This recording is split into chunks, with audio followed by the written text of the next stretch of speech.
Good morning. The word for you today. Today is Thursday, November 7th, and our devotion is titled 3 Steps to Spiritual Restoration. Our scripture passage today will be coming out of the book of Deuteronomy, chapter 6, verse 4 and 5. It says, "Hear, O Israel, the Lord is our God. The Lord is one.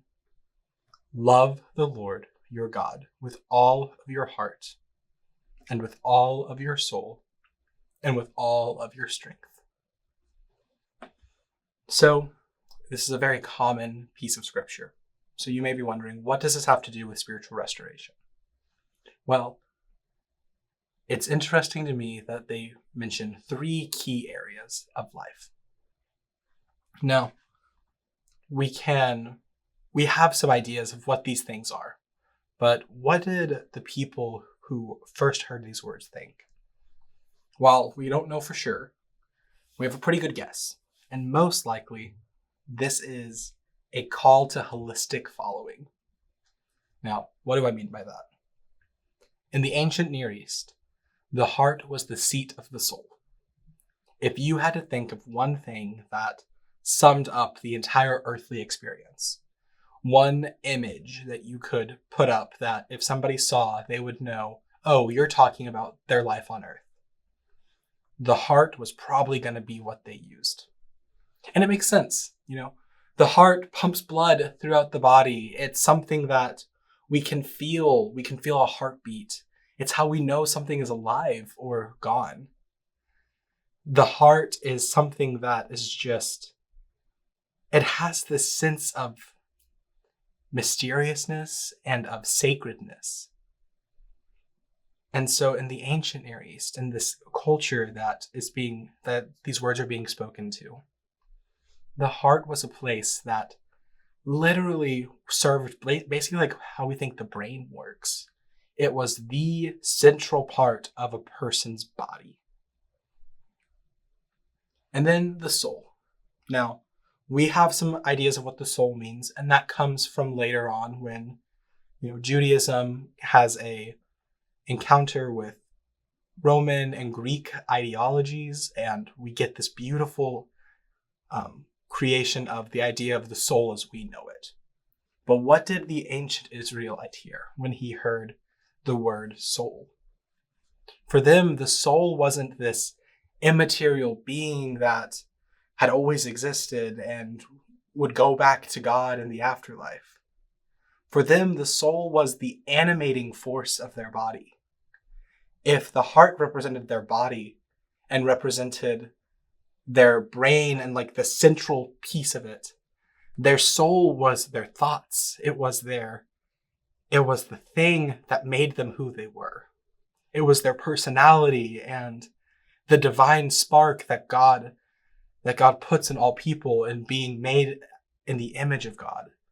The soul was this unique thing that made people people. The soul is what distinguished people from animals. And then strength. And strength is a weird one because in the Hebrew, it's not really strength. It's excess. It's exceeding. Basically, it's a miscellaneous word. Literally, it's saying you should love God with your whole body and your whole soul, and then everything else that's miscellaneous to that. And so what does this mean for us? There are times when spiritually I am out of it. I'm exhausted. I'm burdened. And it's so hard to find joy in God. Not because God's not good, but just because the weight of everything is heavy.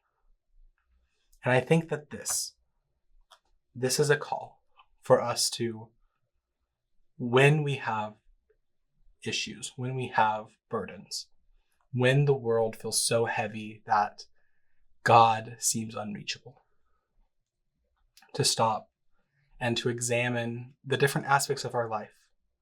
Examine how we are physically, how we are mentally and emotionally, and how we are in those other aspects, our relationships, our work, our pursuits of joy and recreation.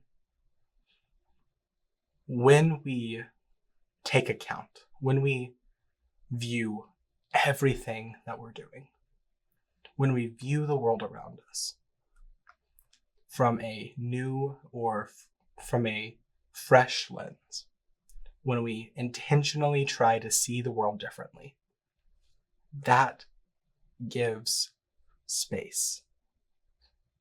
That gives space for God to be able to talk to us in a way that we can understand. Sometimes we get so overburdened with the way things are going that we don't leave enough space in our life to listen to God talk to us. And so when we focus on loving God with all of our heart, with all of our soul, and with all of our strength, that gives the room that we need so that we can hear God's voice better. I pray that you all will have a safe and a restful weekend coming up.